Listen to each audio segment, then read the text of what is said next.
nos bastidores para evitar que a PEC das igrejas seja votada no Senado antes das eleições. A avaliação no Planalto é que o tema tem grande apelo entre os evangélicos e pode gerar um desgaste político caso o governo seja associado a uma posição contrária a essa proposta. A PEC amplia a imunidade tributária de igrejas e entidades religiosas, estendendo o benefício a bens, serviços e atividades relacionadas ao funcionamento dos templos. Apesar de haver resistência de setores da esquerda, o governo busca evitar um confronto direto com o segmento considerado estratégico para a disputa eleitoral. Falando sobre a ampliação da imunidade tributária para igrejas, que é essa PEC, ela tem um impacto fiscal estimado entre 5 bilhões de reais e 7 bilhões ao ano, chegando a 100 bilhões, que foi o valor que eu falei anteriormente. Felipe explicou muito bem que, para compensar a perda da arrecadação da União, dos estados e dos municípios, a alíquota geral dos impostos pode subir para os demais brasileiros, para mim, para você, para ele. A estratégia é adiar a análise da proposta para reduzir o impacto político do tema durante a campanha e evitar que a oposição utilize o assunto para se mobilizar durante a campanha eleitoral e junto ao eleitorado evangélico, principalmente. Então, neste momento, se esse assunto de imposto para igrejas, tributação para templos religiosos, se isso passar, vai ser difícil para os cofres públicos e vai ser difícil para o presidente Lula falar não. Você imagina, Felipe, em um momento em que o presidente Lula precisa do apoio dos evangélicos, ele vem lutando para isso nos últimos 3 anos, você vai se lembrar da Janja em templo evangélico buscando voto, buscando apoio. O presidente Lula tem apoio principal dos católicos. A gente vai mostrar isso em pesquisa. A pesquisa Quest da quarta-feira agora mostra isso, que o principal apoio dentro das religiões do presidente Lula é o apoio católico. Os evangélicos ainda apoiam predominantemente a família Bolsonaro, no caso, Flávio Bolsonaro. Isso vem desde as eleições passadas. A Michele Bolsonaro também tem muita força e muito motivo para que os evangélicos estejam apoiando a família Bolsonaro até hoje. Então, o presidente Lula predominantemente é apoiado pelos católicos, ele precisa ampliar os seus eleitores, a sua base de eleitorado dos evangélicos, que cresce cada vez mais o número de evangélicos no Brasil. Então, o presidente Lula vem batalhando por isso. Imagina se uma proposta dessa passa pelo Senado ou passa do Senado para a Câmara e a base do governo diz não, a base do governo é contrária, isso vai causar, sim, prejuízos eleitorais para o presidente Lula. E agora ele está abrindo mão de tudo, viu? Está numa gastança que é uma beleza. Então, muito provavelmente, ele vai dizer sim se isso passar. Infelizmente, é um rombo enorme que, como eu disse, pode chegar a 100 bilhões de reais para os cofres públicos num governo que já está extremamente devedor. Falamos ontem que o Tribunal de Contas da União aprovou as contas do presidente Lula de 2025 com alertas e ressalvas, ou seja, não aprovou tão bem aprovado assim, agora passa pelo Congresso Nacional. Então, presidente Lula, se esse assunto passa no Congresso, ele não pode dizer não para evangélicos, para líderes religiosos neste momento, em ano eleitoral. Então, está num limbo, está delicada essa relação com Davi Alcolumbre.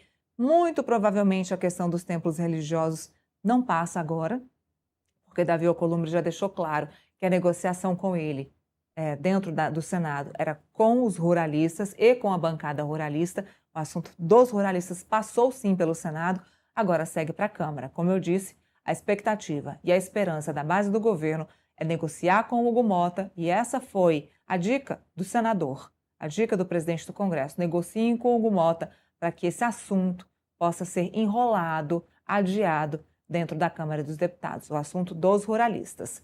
E aí, Felipe, é mais um momento de negociação com Davi Alcolumbre. A pauta dos evangélicos não pode passar. A gente vai falar mais sobre evangélicos aqui hoje e sobre religião e todo esse envolvimento com todas as religiões aqui, tanto da direita quanto da esquerda. Mas você imagina, se um assunto desse passa no Senado e o presidente Lula diz não, não há essa possibilidade, né, de dizer um não.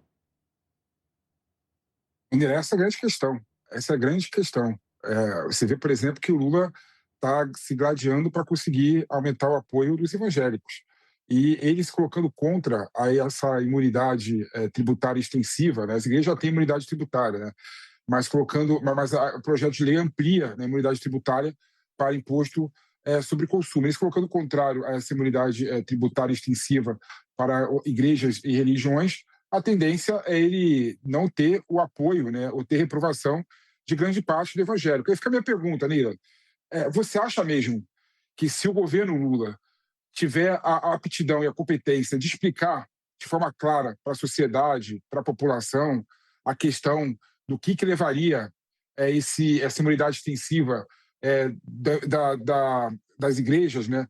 Será que os próprios evangélicos não iriam se colocar contrário à imunidade extensiva, à imunidade também em relação aos consumos, né? Eu tendo a achar que sim, eu tendo a achar que o que falta no governo, né, é parar de tratar o povo como idiota e bobo e burro, né? Com toda certeza, uma pessoa entender a magnitude e a dimensão do que seria, né, a imunidade tributária extensiva da religião, né? Eu não tenho dúvida que, pelo menos a vasta maioria dos evangélicos, a vasta maioria das religiões, né, se colocariam contrário, né, a essa imunidade extensiva, né? Com toda certeza, estão muito mais ligados com medidas populistas, medidas que agradam líderes de igrejas e religiões populistas, do que pessoas que têm responsabilidade com o Brasil. E eu, na minha opinião, todo mundo que tem. A maioria da população tem o sentimento de responsabilidade com o Brasil, né? Então, o que falta no governo também, às vezes, na minha opinião, é ter um discurso duro, um discurso transparente sobre a situação, mostrar que não dá, nesse momento, para estender a imunidade tributária para as igrejas, porque isso geraria um aumento de 1% do tributo para toda a população, para os 8 milhões dos indivíduos do Brasil. Então, eu acho que falta coragem, às vezes, para o governo, às vezes para o político, de colocar a realidade da situação para a população, né? Assim como também a mesma questão sobre o aumento do piso salarial.